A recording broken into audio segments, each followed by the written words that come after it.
Magandang umaga mga kabay. So meron po akong estimate dito, approve estimate. Job number 39573. Ang model ito mga kabay, D25032. Ayan. Ito po yung rotary hammer ng DeWalt 2 mode. Meron siyang hammer tsaka drill.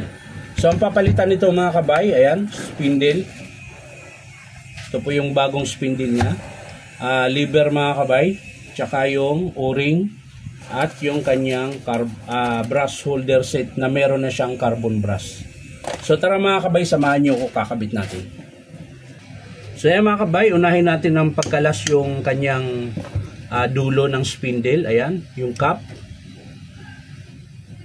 Tapos yung kanyang circlip ring. Ayan, yung pinakalock. So susungkitin nyo lang ng matulis. Ayan.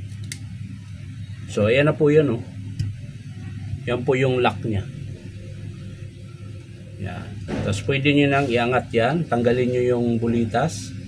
Ayan. Tapos yung washer. Spring. Yan. Tapos ang sunod yan mga kabay, yung kanyang lever. So ganun pa rin mga kabay. Yung pagtanggal yan, ikutin nyo pataas. Ayan. Yun po yung drill. Tapos gamit kayo ng plies. Ikutin nyo. Pakaliwa. Yan. Tapos, pwede nyo nang kalasin yan. Yan. So, pwede na natin hugutin yung front housing. Yung front housing lang ang hugutin nyo mga kabay. Para wala nang maraming trabaho. Yan. Dahil ang papalitan lang naman natin dito ay yung kanyang spindle. Ayan. So, ayan. Ito po yung luma. So, ito yung bago. Ayan. Lagay na natin dito yung luma. Tapos syempre yung kanyang striker. Ayan, tanggalin lang natin yung luma na o-ring. Ayan, sisikwatin nyo rin lang yan mga kabay. Tapos kabit natin yung bago. Ito yung bagong o-ring. Ayan. So ganun lang siya kadali mga kabay, ikabit yung o-ring. Pero syempre kailangan natin ng grasa. Ayan. Para dito. So ito may grasa naman siya mga kabay, so hindi mo na kailangan lagyan. So ilagay na natin to dito. Tapos punasan lang natin yung spring niya para kita natin mamaya pagkabit ng lever. Yan. Tapos balik na natin yung front housing. Yan. Tapos syempre higpitan natin. So yan mga kabay, nahigpitan na po natin. Yan.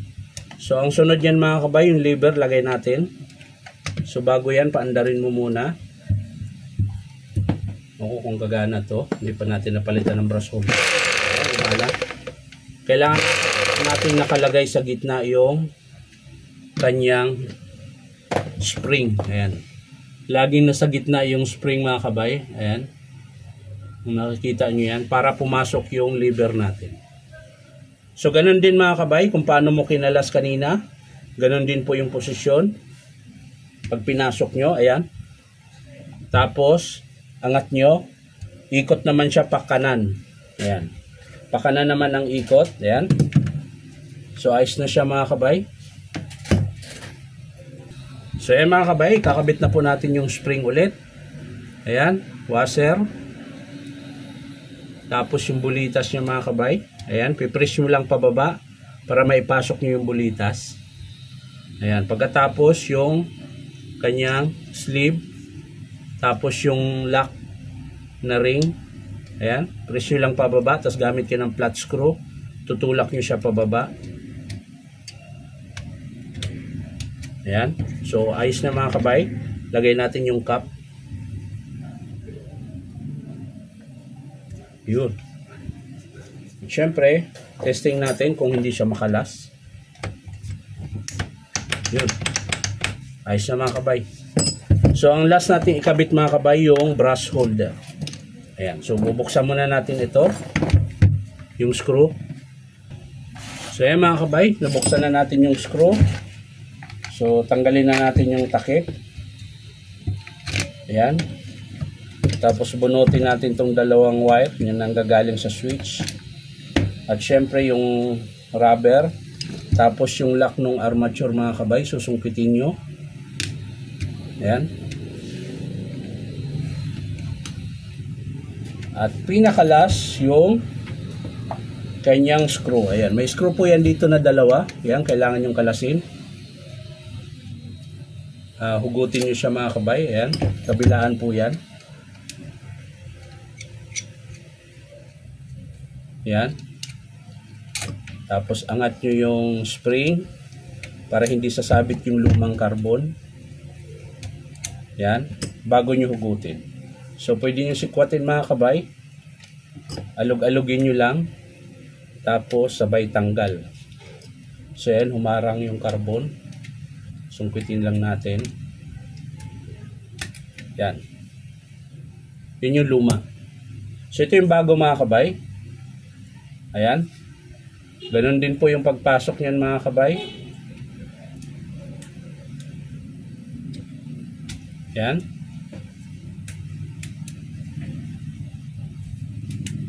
So kung okay na mga kabay, tanggalin niyo yung lock ng carbon. Ayan. Para hindi siya sasabit. Tapos balik natin yung dalawang screw. Ayan, hihigpitan lang natin yung dalawang screw mga kabay. So ayan, hihigpitan na po natin. Tapos na yung isa. Ayan, ayos na. So balik natin yung lock. Ito po. Ayan, sinusuksok lang po yan dyan. Ayan. Tapos tulak nyo sa kamay nyo. Tapos yung rubber. Ayan, tapos na tayo. Kabit natin dito. Balik natin yung dalawang terminal na kinalas natin.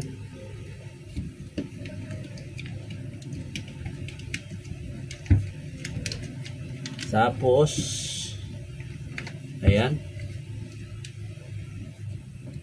Ayusin lang natin yung wire mga kabay na hindi siya maipit sa housing pag sinara. Ayan. Tapos i-screwhan na po natin. So ayan mga kabay, niigpitan na po natin yung screw.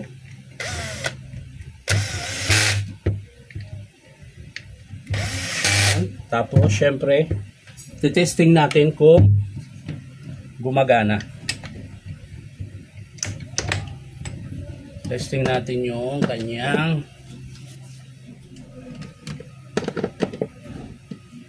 ayaw.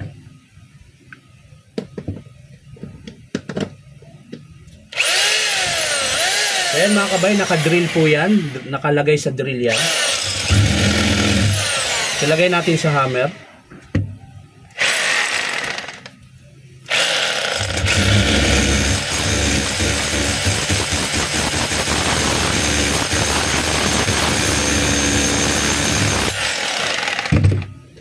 So ayan mga kabay, okay na po yung ating pinalitan ng spindle, brass holder, lever, tsaka o-ring. So maraming salamat mga kabay sa panonood at palike and share na rin po. At syempre po baka pwede makahingi sa inyo na isang subscribe dito po sa aking YouTube account na Inong Tabay. So maraming salamat. Bye bye.